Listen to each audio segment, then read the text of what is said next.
Hi, everybody. My name is Emily, and this is Kitty.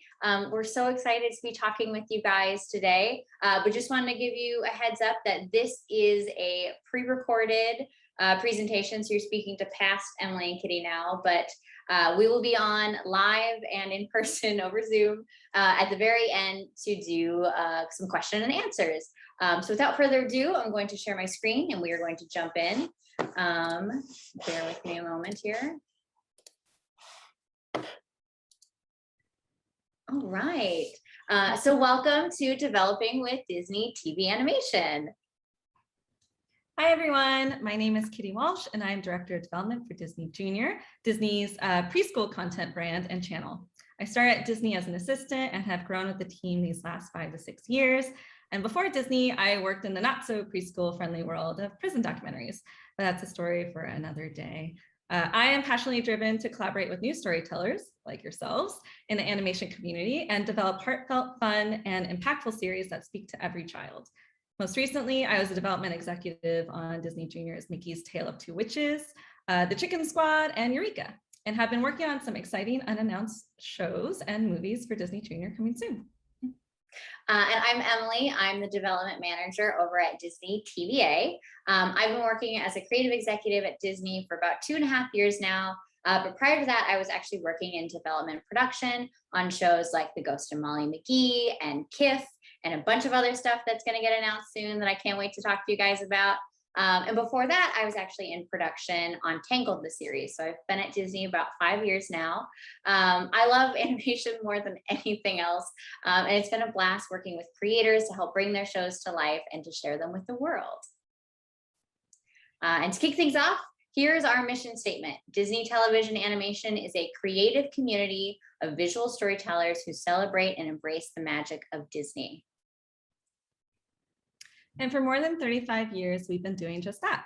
From the very first series, which started it all, The Gummy Bears, to our most recently premiered shows, Monsters at Work and Marvel's Spidey and His Amazing Friends, Disney Television Animation and Disney Junior, in partnership with TVA and some of our other amazing animation studio partners, have created some of the most revered series and characters that have truly stood the test of time. And we've got plenty more to come. I'm sure all of you can identify some of your favorite Disney animated shows here. I definitely can.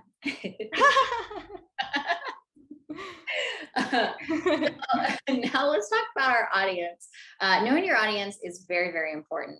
And here at Disney TVA, we are constantly learning about who they are and what their lives are like. It's no secret that our world is changing every day, and kids today are being shaped by these cultural shifts and realities around them. With greater access to media and closer relationships with parents, kids are becoming less shielded. Many kids have seen parents and loved ones lose jobs or struggle financially, and more kids are living in homes with multi-generational family members than ever before. Kids today also aren't colorblind. They have a higher level of awareness for diversity, equity, and inclusion, and are looking for it to be reflected in the content they watch. These are the realities we take into consideration as we look for stories with authentic and relatable points of view. Access, opportunity, and empowerment defines this generation. They're taking matters into their own hands and are looking towards a future filled with limitless possibility. And we found that if we want to attract the attention of viewers, young and old, we need great comedy. Kids of all ages and genders are looking for shows that make them laugh. When writing comedy, we like to use multi-layered jokes. By doing this, we ensure our comedy is funny for kids and their parents. And just a quick note for Disney Junior. For Disney Junior, please know that physical comedy is king. Preschoolers will not necessarily get your layered jokes, though they may be appreciated by their parents. Always have a laugh ready for our youngest viewers if you want to include layered jokes in Disney Junior shows. As you know, Disney Junior shows are for them, not for us. Despite all of these differences from previous generations, there are certain universal truths and stories that always resonate despite who the audience is. Like stories about friendship and family, growing up, fish out of water stories, following your dreams, with great power comes great responsibility, and many, many more. Okay, so first let's talk about our audiences. At Disney Junior, our target demo is for 2 to 7-year-olds and their families, but our core audience is 2 to 5-year-olds. And with Disney Channel, and Disney Plus. Obviously, a lot has changed in our world over the past year, but a big change that's happened to us at Disney TVA is that we're now creating content for Disney Channel and Disney Plus. So let's get into what makes these platforms different and what is staying the same. At Disney Channel, our primary audience is 6 to 11-year-olds, though our focus is really that 9 to 11 and honestly, even that 9 to 14-year-old audience. And that's really because kids are aging up in the content they watch, meaning that we're seeing our 6 to 8-year-olds engaging more with content that has typically been considered older. While in Disney Plus, we strive to make content that is family co-viewing, meaning that shows should appeal to the whole family, both kids and adults without kids. Our content needs are always evolving though, based on multiple external and internal factors. However, this has kind of been the most consistent. Disney Channel is kid-forward episodic comedy. Like I mentioned, 9 to 11-year-old kids are the primary audience for our shows on channel. And episodic means that viewers should be able to jump in and engage at any point in your series. Disney Plus, on the other hand, is serialized, high concept, co-viewing stories. Kids, parents, and adults without kids are the audience for these shows. Content has arcs that encourage repetitive engagement viewing and appointment viewing, which means if new episodes come out on Friday night, you're there every Friday night watching the episodes. And we're also not only limited to 11 minutes, we're able to expand our shows a little bit. Oh, Kitty, you're muted. Oh no. Sorry about that. So now that you know our target demos, let's talk about our brand pillars for Disney Junior and Disney TVA. First, we'll start with Disney Junior. So Disney Junior, where the magic begins. Disney Junior is often one of the first, if not the first, connection a child has to the Disney brand. And that's quite a responsibility. Our collective mantra is this Walt Disney quote: "We keep moving forward, opening new doors and doing new things because we're curious. And curiosity keeps leading us down new paths. And this is the spirit in which we develop." Here are the Disney Junior pillars that collectively make our creative North Star, what we look for when developing a series. Let's break them down. Aspirational characters that reflect our diverse world. Doctors, detectives, pirates, princesses, and Mouse of the Clubhouse. More than anything, Disney Junior is known for aspirational and fun characters that connect with young kids. Have you heard the phrase, "If you can see it, you can be it"? We want to give kids opportunities to see characters in roles that they perhaps hadn't seen before and empower them to take up their scepter, stethoscope, or detective gear and save the day and maybe save the world. As you create your own protagonist, think about the questions: what does your character do? And is that role understandable and aspirational to a 4-year-old? Doc McStuffins is a caring and smart kid doctor who puts on her magic stethoscope and fixes broken toys. Could you crystallize your hero in a similar way? Elements of magic or fantasy. So Disney Junior focuses on magical storytelling that transports young kids to another world that they truly want to be a part of, or inspire them to find the magic within themselves. We aim to fulfill their wishes to rule a kingdom like Elena of Avalor, be in a monster hit rock band with Vampirina, and go on a mission to help pets in need with Pugs, Bingo, and Rolly. Now, not every story needs literal whiz bang boom magic. Some of our shows focus on smaller, more grounded magical elements. Fancy Nancy and Muppet Babies utilize imagination as the source of magic in their world. And Puppy Dog Pals, Bingo and Rolly, are able to travel to Antarctica to get ice cubes for their owner all in the span of 11 minutes and without any flight attendant questioning their presence on the airplane. It's magic. Signature music that defines the world. Music is a crucial part of the Disney DNA. Could you imagine Frozen without Let It Go? Nope. We look at music and songs as a necessity to push our story forward in every series and to be an extension of that particular series world. For Mira, Royal Detective, our Disney Junior series that is set in a magical Indian-inspired land called Jaipur, Mira and her friends break out into big Indian dance numbers set to a variety of new songs. And for Kid Vampire Vampirina, she doesn't just play songs on a ukulele, she rocks out on her spookulele, with Transylvanian pop sensation The Scream Girls. These songs will live with our young viewers in the show, in the car ride to school, at birthday parties, in bedtime routines, you name it. Rich storytelling with heart. It goes without saying that we want to tell stories that make you feel something. For our young kid viewers, Disney Junior stories connect with and reflect their first milestones in life. Making a friend, trying again to learn something, tying their shoe for the first time, etc. while still speaking to universal values both kids and adults, young and old, hold close. Treat others with kindness, be an advocate for what's right, and love without prejudice. Our storytelling has fun and comedy, but at the core of every show we do, there's a clear emotional purpose. And our last pillar, social and emotional learning. So when I say I work in development for the preschool audience, people may think that means I'm teaching kids 1, 2, 3s and their ABCs.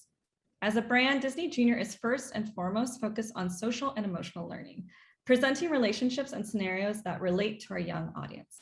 These are stories that inspire kids to grow by understanding and managing their emotions, showing empathy for others, and approaching challenges with heroism and resilience.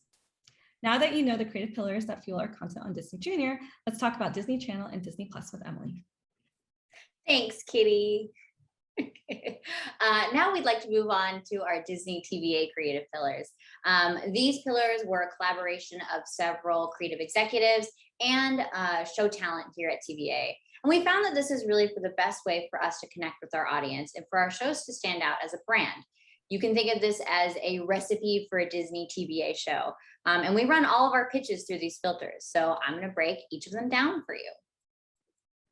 First and foremost is comedy with heart. Great comedy transcends boundaries, and humor is integral to our shows. If it's not funny, it's just not going to work for our audience. Our brand of comedy is born from well-defined characters. Jokes will be indicative of their personalities and come from their interpersonal relationships within the world of the show. We want sophisticated comedy. So if you plan on doing a fart joke, it better be the most sophisticated fart joke I've ever heard. And the heart of Disney humor means that we are not mean-spirited, crass, or even sarcastic. Our shows, we want the audiences to laugh with our characters and not at them, unless they want us to.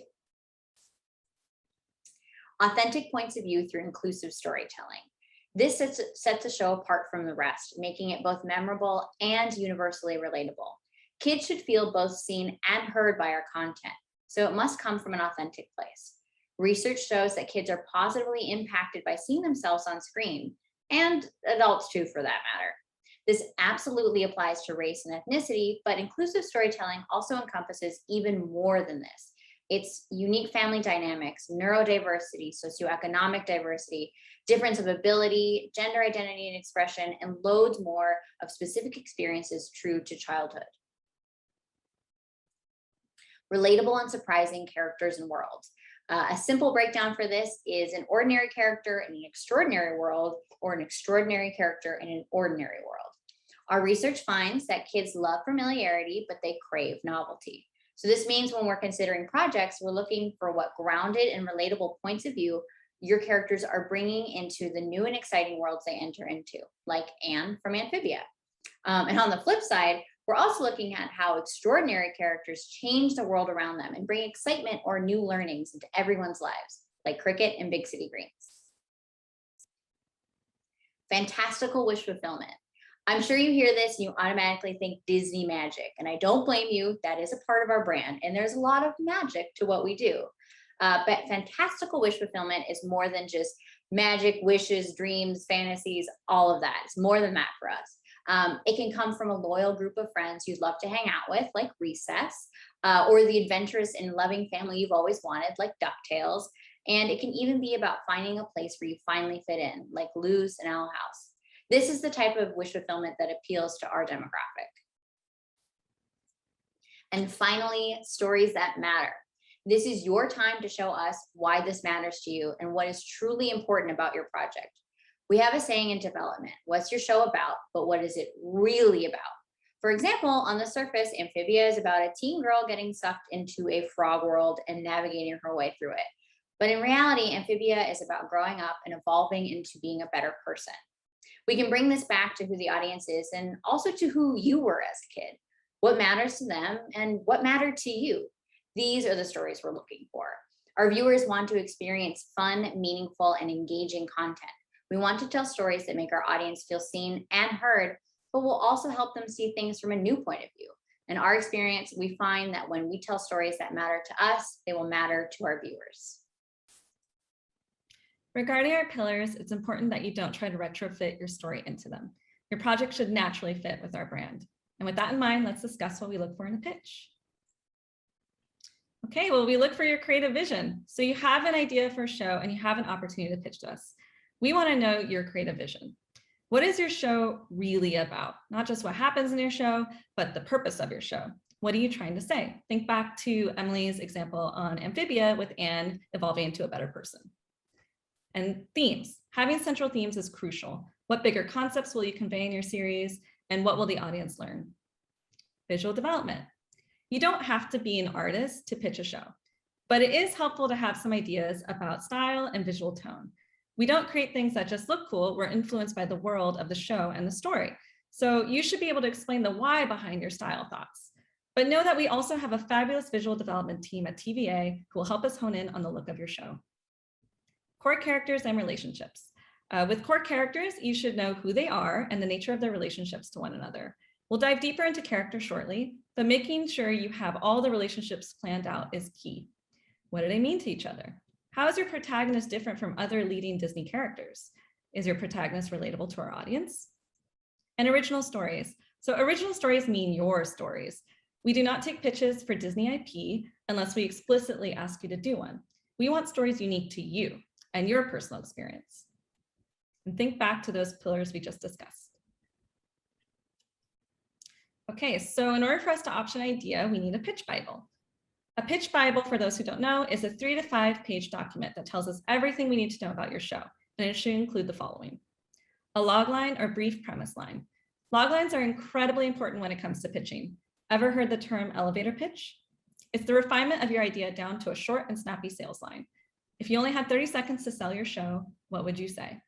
A successful logline should explain what the show is in about 1 to 2 sentences. Episode premises. You should include a section of sample episodes, and each one should demonstrate the core concept of your show and feature your main character.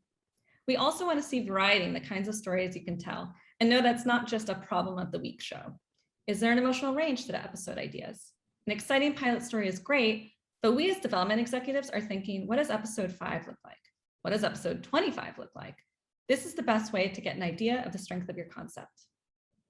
Character descriptions. So who are your main characters? As mentioned previously, include descriptions of them and their relationships to one another, both literal relationships, brother, sister, best friends, neighbors, but also personal relationships.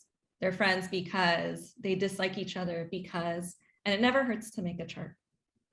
Visuals. So we don't need to see a fully visually developed project. Play to your strengths and include what you feel helps sells your idea.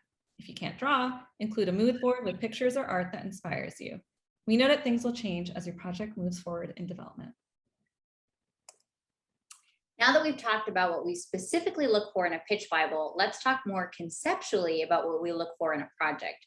The two most important things for us at Disney are character and story.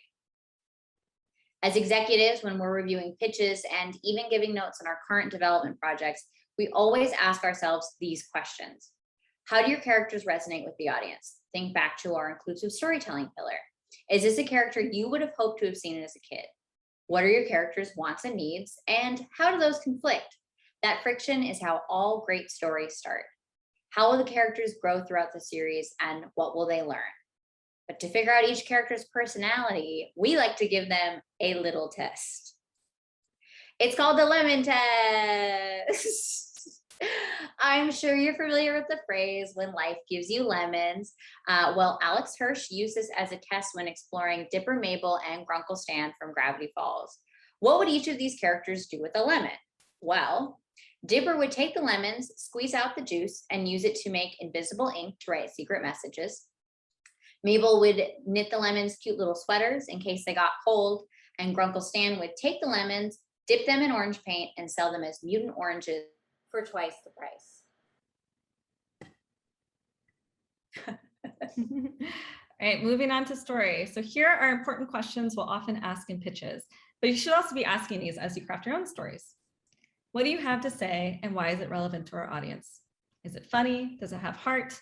We want your show to make us laugh, but also have an emotional impact on the audience. Is your show episodic with standalone episodes that we don't need to follow, or serialized with a longer overarching series arc? How long are the episodes? These last two questions are a little more technical, but affect how we look at your series as a whole and how you write your episodes.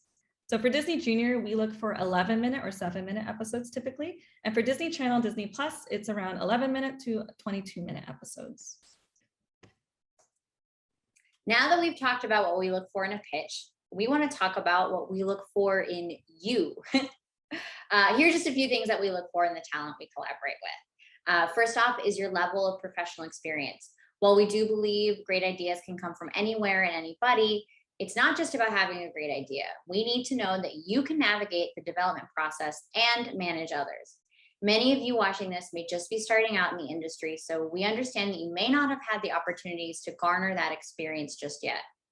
But we also want you all to understand that when you are pitching a show to Disney TVA, we do expect that you will be able to run that show eventually.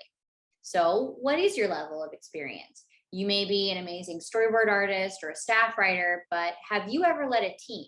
Can you work with higher leadership like creative executives? Do you really know what it takes to make a show? If not, work on gathering that experience. Don't worry, we will still be here. Your ability to convey your distinct point of view. Now, this is your creative vision that Kitty spoke about before. Are you able to effectively communicate your vision both in your work, but also to those working with you, like your creative executives, but also those working with you in development, like your editor, your storyboard artists, your writers, and so on. Know your strengths and weaknesses. You do not have to be an expert at everything, but you do need to know where you need support. So don't be afraid to admit you don't know something. Self-starters. So we don't develop for you. Like we've said, it's your creative vision that will move a show forward. We are the North Star guiding you home, but you are the captain of your own ship. And ability to pivot in development. Change is the only constant in the development process, and creating a show is no easy task. It takes a village. You more than likely will be asked to adjust and sometimes change aspects of your show while in development based on various external and internal factors. As executives, we're here to help you navigate this crazy journey and make your show the best it can be for Disney TVA and Disney Junior.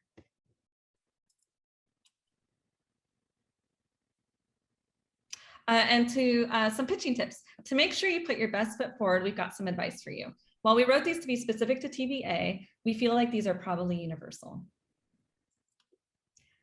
So while some of you may be veterans at pitching, for those who are just starting out, here is a quick rundown of what to expect when you meet with us. So we typically meet for 30 minutes. The first 5 minutes will be people being late, tech problems, especially over Zoom, and introductions. Please tell us about yourself. Then we get into the actual pitch for the next 30 minutes, followed by 5 minutes of questions. So be sure to have answers to the questions we mentioned earlier about character and story. And we also may ask questions during your pitch, but please don't be thrown off. Pitches are a conversation. And then 5 minutes of wrap up and goodbyes. So now that we're all working from home, here's some additional tips. The timing is basically the same, but please familiarize yourself with the program. We use Zoom, test the technology, it's unpredictable, and always have a backup plan. And even if it's a writer-driven pitch, we highly recommend having some visual aid. Even if it's just a PowerPoint that has your highlights or some art that was pulled from the internet, it's easier for us to keep track of everything. And on that, please don't have any text-heavy slides where you're reading everything off of it. And make sure to introduce yourself and a team up at top and what role they serve. Here's some more pitching tips for you guys. Do your homework. Know what we have on the air and whether your show would fit. Know our brand, which if Kitty and I are doing our jobs right, you should know by the end of this presentation. But also know if your show idea exists on other channels. For example, we are currently not taking any pitches for a show about a sponge who's best friends with a sea star. Lead with your personal story. This is actually really important for us. We want to know, why are you the one to tell the story? What does it mean to you? And how do you personally connect with these characters? And maybe how has your own life inspired this show? This all speaks to our stories that matter and our authentic points of view pillar. Make sure we understand that you have a distinct point of view for this project. Also, it's just really fun to get to know you. Don't come unprepared. Please practice your pitch. Make sure you are hitting your most vital points, and please don't get too into the weeds on anything. Please don't come in with any consumer products plans. For us, it's putting the cart before the horse. If the concept, the world, the characters work, we'll have time to figure out the books, the toys, the theme park rides way later down the line. And plus, Disney has highly qualified departments that are dedicated to this. So we as executives are really only interested in your story. Leave behinds, obviously, we're all working from home now. In the past, we would accept physical materials, but in this Zoom-centered world, please have a PDF of your pitch and any take-home documents available to send to us after we've met with you. We use these to share with our team and keep in mind as we're reviewing your pitch. Please be patient. We get a lot of pitches. It may take us some time to sort through everything, but also please don't be afraid to follow up. We really do appreciate those emails that are like, hey, just want to check in, but also we do appreciate your patience. And finally, keep at it. You are going to hear no a lot. To give you some perspective, on average, we're interested in about 1 out of 100 pitches we hear. So even if the pitch doesn't work out the first time, take what you've learned from the experience and work on your next great idea. Our door is always open and everything is experience. And with that, Kitty and I want to thank you guys so much for listening in on our presentation. Again, this is past Kitty and Emily, and you will see future, or I guess present, future now, but present when we're there, Kitty and Emily when we do the Q&A. So without further ado, we're going to do some technical transition and move over to that. And thank you again. We'll see you in just a minute. Thank you. Hi, everyone. Hello. Clearly this is us in the future because my hair is longer and we're both wearing different clothes. Hi, CTN. We're so excited to be here and we look forward to answering your questions. So if you have some questions, please just drop them in the Q&A box. And I guess we'll just get started, right, Emily? Yeah, let's do it. Kitty, I have a really important question for you. Okay. I watched this whole presentation and now I'm like super ready to pitch. Like, how can I just send you my pitch? Can you send me my pitch? So unfortunately, you cannot.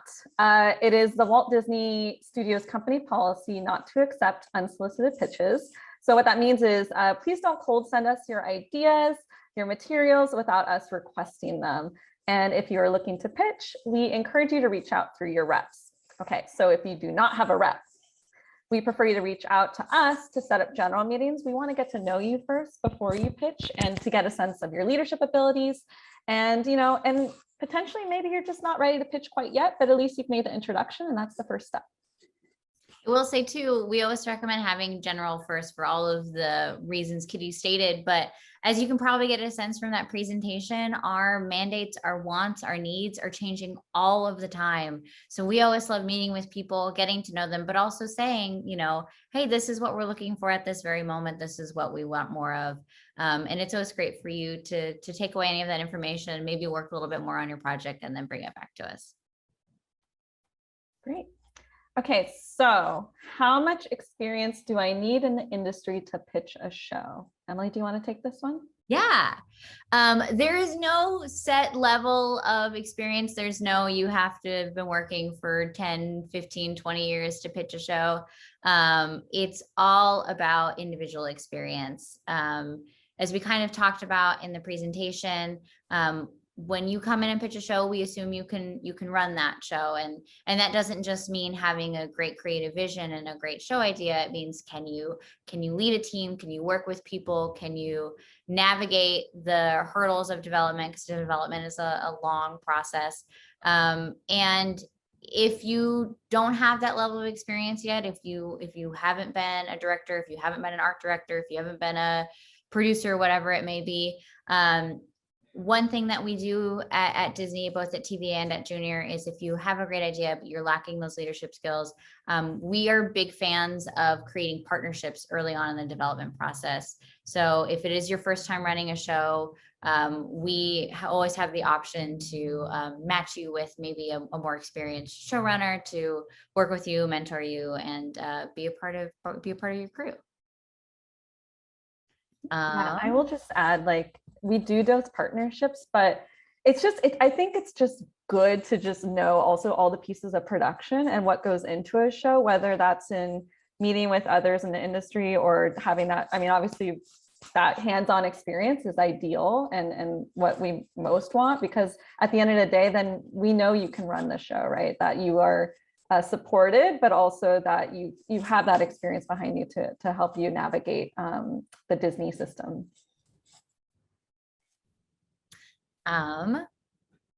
So this is a question for specifically Disney Junior, but I think it can apply to TVA too, but I'll ask you anyway, Kitty. Do you think a show where characters are differently abled or have different disabilities would be a good fit for Disney Junior? Absolutely. And I think we spoke about this in our panel about, wanting to reflect characters and worlds that connect with kids and connects with families. And that's all families, that's all kids. And we haven't done that yet, right? We're trying to bring in more creatives, trying to bring in more show ideas that really speak to those kids authentically and reflect their worlds for Disney Channel, Disney Junior, Disney Plus. So yes, if you have a differently abled protagonist, that's fantastic. I just would add that, like, as long as it fits in with those other pillars that speak to the Disney brand of, heartfelt storytelling, magical storytelling, specifically for Disney Junior, then, if you have all of those ingredients, then hopefully it's a really strong show to pitch to us. But yes, we're always interested in depicting different characters at the center of our shows who we haven't had before. Mm-hmm. And the same goes for Disney TVA. Absolutely. Great. Let's see, more questions. I don't know if you have the answer to this one, Emily, but many recent story-driven shows on channel like Owl House and Amphibious seem like they're much more ideally suited for being Plus originals. Is it possible for a series to transition platforms, or are they locked in? That's a great question. Disney Plus is still a relatively new platform. It just celebrated its 2nd birthday last week. So there's no definition yet as to what is, gonna stay in one place and only stay in one place. I will say is you've kind of already seen shows like The Ghost of Molly McGee and Big City Greens and Owl House do also have a home on Disney Channel. And that's kind of all I can say at that point for now, but you can watch all the shows on Disney Plus. We consider them Disney shows. And I think regardless, Plus channel for us at Disney TVA and at Disney Junior, regardless of where it streams, where it ends up, where you can watch it, they're all Disney shows to us. I like this question. What does a development creative executive do, or what does a development creative executive day-to-day look like at Disney? Do you want to start, Kitty? Sure. I mean, every day is different. Right now, we are juggling multiple projects. I have around 20 projects in development so I have multiple meetings throughout the day with the creators, with our visual development team at TVA, a fantastic team led by Sam Kalis, and various company meetings with our lines of business of, franchise partners. They're the ones that help, manage like when shows become toys, and marketing and various entities of the Walt Disney Company. So it's really changes day to day, but for the core development executive duties, reading pitches, reading scripts, giving notes, meeting new talent, connecting with talent that we've known before, seeing what they're up to. It's a big people person job, so there's a lot of connecting and hearing what's out there, and also, putting your strategy hat on of what are we not covering, that we may have multitudes of projects and but there's always going to be the white space, right? Like who's the character we're not showing, what's the world we haven't shown, what's that family unit that we really like want to crack and like show to kids to connect with them. So it's multitudes of things, but for the development hat on, it's mostly notes, I will say.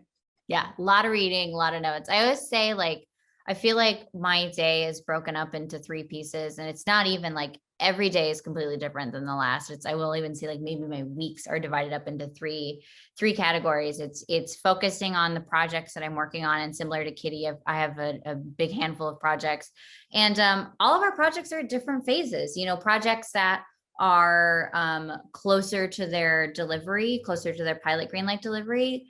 I'm on those projects every day. I'm reading something every day. I'm communicating with the creators every day.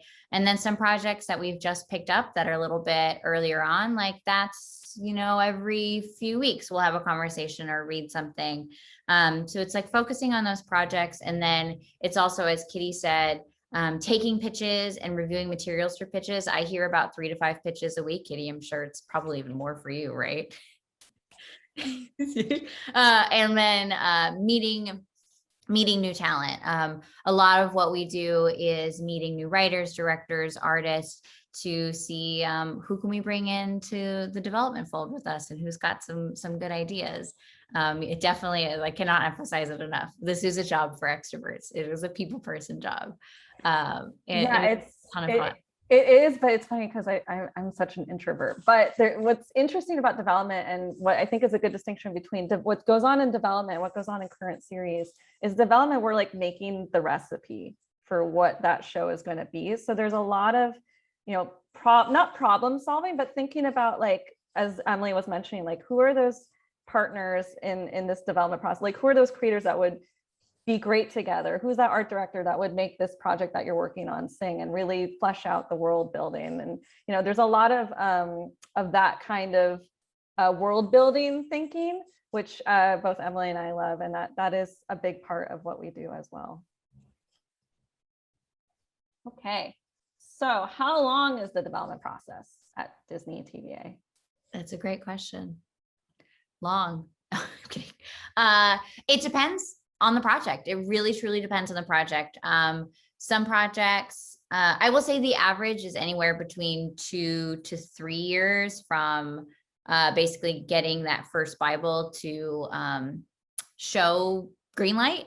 But sometimes they take longer, sometimes they're quicker. Molly McGee, we started development, like really development on it in like 2018, and it aired in October. So that's kind of how you go from first pilot development to getting the show on the air. So it's about 3 years. And of course, a show like Molly McGee, Bill and Bob had been developing on their own for years and years before that. So just the process of once you get in and start working, anywhere between, I would say, 3 to 5 years sometimes. What about you, Kitty? Yeah, it's really just dependent on the project and also the needs of the channel and the company at the time as well, because certain projects will move forward quickly because we see an opportunity or it's lining up with something else that Walt Disney, the company's doing. But yeah, 2 to 5 years is pretty standard. And for us, we have, instead of a pilot being produced as part of development for us, we actually do an animation test and a storybook, because for preschoolers reading to them, that's the way we like to test our show ideas. So that's also just in of itself, like after you've developed the project, that process of making something to test with kids and parents is at least 8 months. Yeah, actually, that's I don't know if it was a question that was asked, but I think you bring up a good point. Wow, you bring up a good point, Kitty. I did 2 panels today. You can see it in my brain. Of how our development process works. So there's basically like 2 phases of development. There is this pre-pilot phase that Kitty spoke to, where you're doing like the actual development on your project. It's where you're doing your viz dev, you're fleshing out your Bible, you're working on your pilot story idea. And basically that first checkpoint, or that first like finish line that you cross in development, is for a pilot green light. Once you get that pilot green light, you enter your pilot production phase. And that's really when you hit the ground running. That is when you are, so for Disney TVA, so for our Disney Channel and Disney Plus shows, we typically do, and every project's a little bit different, but we typically do a pilot animatic. So we board out the full first episode. Or not necessarily the first episode, we board out the first episode of the show. And then we also do a full animation test. So we do full viz dev, we get full character designs, we work with an animation studio, and we get what we call like a look of picture back. And so with Junior, they do the storybook instead of the animatic, because ultimately at the end of that pilot process, we do focus group testing with kids and sometimes their parents. Yeah, and for animatic for preschoolers, it's mostly just why isn't it colored in? So we don't do animatics, but we do fully animated tests that are like mini, like a short. Like if you made a short of your project, what would that story look like within 3 minutes? Yeah. For context, if you are familiar, I know I'm talking about Molly McGee a lot, but it's our most recent show. If you're familiar with the Ghost of Molly McGee, our pilot was the Unnatural, which was the softball episode, but our animation test was in the pilot of the series, which is the first time that Molly and Scratch meet. So we kind of did two different pieces to test our show, which is cool. And now back to the actual questions, because we just went on a tangent, but I feel like it was good to clarify. Let's see. How did you become, I'm assuming this is, how did you become a development creative executive? I'm assuming it just says development creative. What is the entrance position if I'm interested in what you do? I mean, I guess we can answer for both, for creative executive and for showrunner. Kitty, I don't know if you want to start. Sure. So I always wanted to be in animation. And when I came out of college, I just started interviewing like crazy to be an assistant at Disney, Nickelodeon, DreamWorks, anywhere I could get my foot in the door. Got a lot of no's, many no's. And finally, you know, after I'd say at least like 11 rejections, I got in at Disney with Alyssa Sapphire, who was my boss, and she was fabulous. And I got to assist her, Daiki Mishira and Laurie Mazzillo 5 years ago. So I started as an executive assistant and then grew with the team and then made my way into development when that became an opportunity. So for me, it was just knocking on a lot of doors, but entry level was executive assistant on a creative team. And for me, I actually kind of weirdly started my development journey. I was an intern at Frederator Studios, which is the studio that helped do the pilot for, or helped create Adventure Time, Fairly Odd Parents, all of that. And Frederator does a lot of development. So that was kind of my first exposure to development. It was something I'd always been wanting to get back to while I interned there. But my first like real job in the industry was I was a PA or a production assistant on Tangled, the series. So I started in production and you know, didn't quite know that I wanted to be a creative executive. I didn't know it was a job that you could have. I knew what creative executives were. I just didn't know it was something I could do. It wasn't until I started working as a production coordinator in development that I saw our amazing creative executives, like Kitty was an executive when I was in development, come in and work on our shows. And I was like, oh, I want to do that. So I was able to make that transition. But yeah, I think if you're looking to be a creative executive, a lot of us start as executive assistants or in production, but there's really no wrong path. And I think the same goes if you are looking to be a showrunner. There is no wrong path. Most of our showrunners do start as storyboard revisionists or writer's assistants, taking the writing or directing path, but there is no right or wrong way to get to being a creative executive or a showrunner. Okay, so after hearing a multitude of pitches within a day, what do you tend to remember or take away by any of the particular pitches? I love that question. Ooh, I have to think a bit if you have an answer quickly. I feel like regardless of, I mean, of course, if your show has a really catchy like hook or a log line, like that sticks in my head all day. And actually that is a great thing. If we talk about the elevator pitch, like really work on that elevator pitch, really talk about what the hook of your show is going to be. Because if I hear your pitch and I love it and I'm excited about it, I'm going to want to go to my coworkers and my boss and call them and be like, look, I just heard this great pitch. It's about, and then you just, if it's easy and it's quick and it's immediately catchy to get that log line, like that's the best way to do it. But other than that, honestly, the creative, if somebody comes in and they have a project that is really, really personal to them and has a really unique story that we haven't heard before, or from that perspective, that's what sticks with me as well. Yeah, it's the same for me. And I will say that we've had pitches come in where the creator really made an impression. And although we didn't take that pitch, we would go to that creator for whether we had an internally developed idea or if there was a book property we were looking for takes on. I mean, we're going to remember you. And I think it's important to always just be, I know this is so like, I don't know, just like be yourself, but it's true. Like be yourself. And for us, it's about connecting and getting to know you and why you want to make that particular show that you want to make, and also to know if the creative that you're presenting, if it has a purpose. That's what I remember, because you can stick a lot of fun things together and tick a lot of boxes that would be like, ooh, that'd be a great toy. Ooh, that would be a great ride at Disneyland. But at the end of the day, if you don't know what you want to say with the show, I think for Disney specifically, it's not going to be as sticky for me as an executive, because I'm looking for what do you want to say? Because we want to put out stuff that has purpose. Yeah. Yeah. Sticky is such a good word. Having a sticky pitch is Sticky pitch. sticky pitch.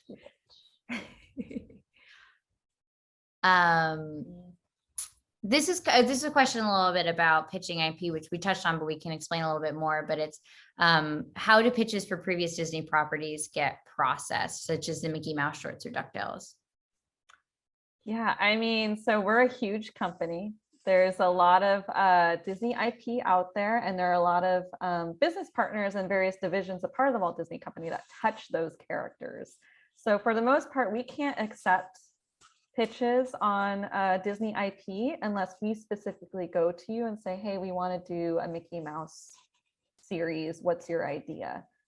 So unfortunately, if you have a great idea for Moana or Hercules or whatever it is that you're passionate about, we cannot take that pitch if we haven't asked for it. But what you can do is, if we're meeting with you, and we usually ask this question anyway, but it's good to let us know if there are certain characters or properties that just make your heart sing, that you would love to tell that story, or you feel you have something to add to that particular Disney character. Because if those opportunities do come up, and when they do, we'll know, oh, okay, so this person like loves that character and has like a great idea. They just, obviously can't share it right now. And then we know, oh, okay, let's reach out to them to see if they have something that they want to do with this. Mm-hmm. I mean, that's it exactly. And I think it really is, we can't take the pitches, but there's always kind of circulating interest for certain properties. So it is helpful for us. I know Kitty mentioned earlier, even when you pitch, even if we don't like the property, but we really like you, like that is a great way to get in and say like, oh, so-and-so pitched a project that wasn't right for us, but it felt really similar to like, X Disney property. Like maybe they would want to come in and pitch on this project. So that's really how these conversations happen. It's very natural. It's also a lot of right place, right time. So, let's see. Oh, I don't, your recent kids shows go into some dark moments. How do you balance the lighter moments with dark moments without tipping into one way too much? Oh, that is an interesting question. Well, we are always a part of the Disney brand, and going back into Disney's like deep history, our shows, our movies, our animated movies, our live action movies have always touched on things that might seem like dark or scary. I mean, even if you go back to Snow White, like Snow White is about a girl who just wants friends and companionship, and she has a horrible life, and also the scene in the forest is terrifying, but you balance it with heartwarming characters, with magic, with music, and that's always kind of how it is. We're always trying to balance, because that's the thing, is we're trying to create shows, especially for our kid audience, that they can engage with and relate to. And we know that life isn't always like sparkles and sunshine and musical numbers, although we like to pretend it is. It's kind of nice to do that. And for Disney Junior, I will just jump in because we are dealing with a younger audience, so we don't go there like the way that older content can. And we have to remember that these are 2 to 5-year-olds. Half of our audience are in diapers, so we want to create a safe space for them where it's not devoid of conflict, but everything is done in a way that's super relatable. So even if it's a magical, villainous character, or it's Spidey against Green Goblin, there's stakes. The stakes are relatable to our young kids, so that it doesn't ever feel like someone's life is in danger. But there is something equally, for a kid, like the train full of toys that are supposed to go to the neighborhood or whatever it is, like that's the stakes, and that's relatable to them. So I will say that, like, yes, dark for Disney, but Disney Junior is pretty safe space. Yeah. And I guess dark is, it's not even necessarily dark. I guess it's like realistic and stakes, as Kitty spoke of, as we on the Disney Channel and Disney Plus side are looking to create content that is more engaging for older audiences. Sometimes you're able to talk about some, I won't even say dark, but like deeper and more sophisticated topics. But again, balancing it with that humor, that levity, and that optimism. It's always part of the Disney brand. See any other questions?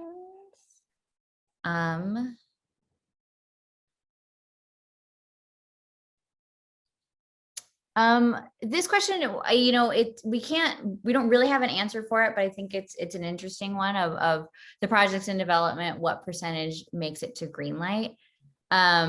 There's no like statistical number of what your odds are in development. Development, as we said, is a long process, and you do encounter a lot of hurdles. And we spoke in the presentation about pivoting.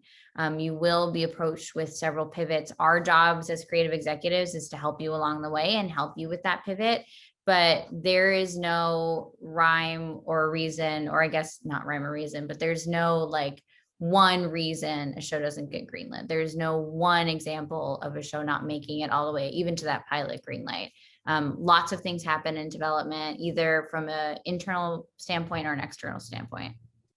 I will also say that, like, as your executives for the creators here that are asking that question, we want the show to move forward. We're doing everything in our power to make that show, to make your show. And, Emily was talking about pivots. That's a big part of the development process, is you'll hear along the way, okay, well, Big Disney has this thing coming out and it's kind of stepping on this thing. And okay, are we okay making the cat a dog?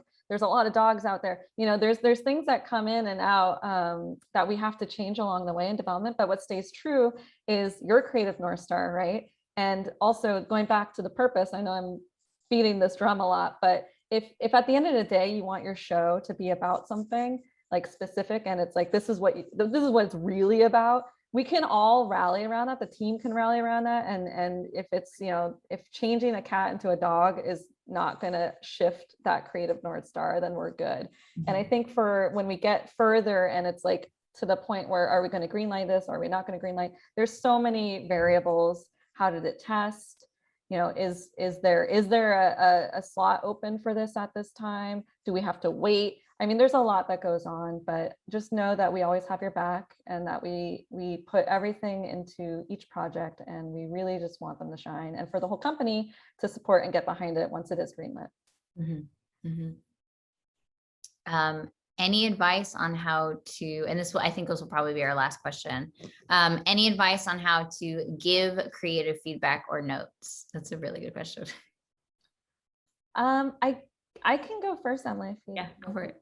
Yeah, so I like to remember that you are the creative, and I am the 10,000-foot view above executive at Disney that sees all the pieces that are going on, all the projects that are going on.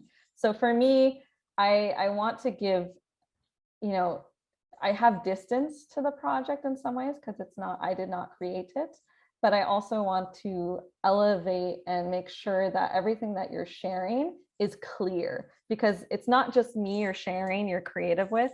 I am then sharing it with the rest of the company, right? So when I'm giving notes, I want to make sure that there's no holes. There's no question when someone gets that document, like, of course we have to make this show.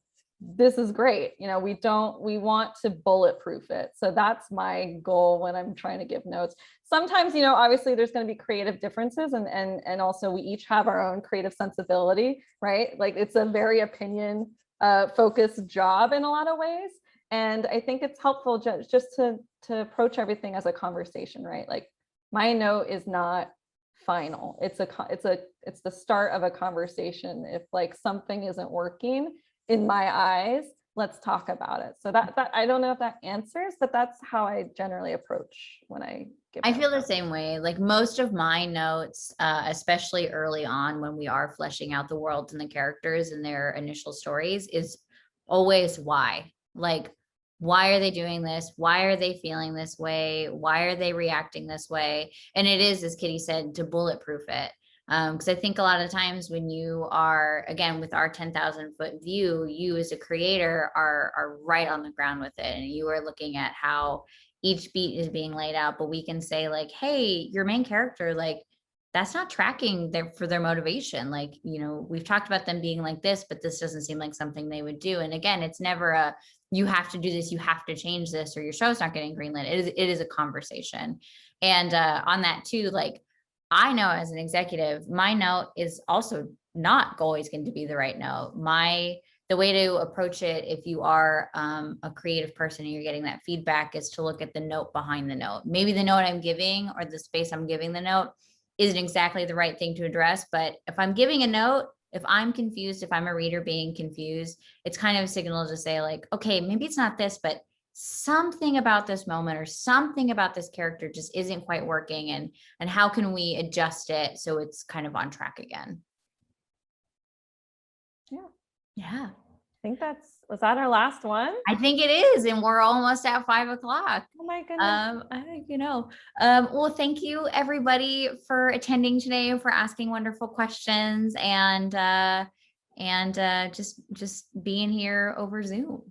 Yeah, thank you guys. And we hope you enjoy the rest of CTN. I believe we have some more TVA panels coming up. We may have a slide for that just to make sure you guys can see the schedule. But we've got a lot of fun stuff lined up. Oh, for tomorrow. Okay, great. Long story on short form at Disney Television Animation at 11 a.m. 2 p.m. is Tuning In, Powering Your Animation Career and Gaining Visibility Through Social Media. And then on Friday, we have at 2 p.m. The Art of the Ghost and Molly McGee. Yeah. So check them out. But thank you guys so much for attending. Thank you for all the great questions. We hope this was a helpful panel for you. And we look forward to seeing your pitches once they're ready and you have a rep and you have some experience, or you just want to meet with us. We're looking forward to it. So we wish you all the best and good luck.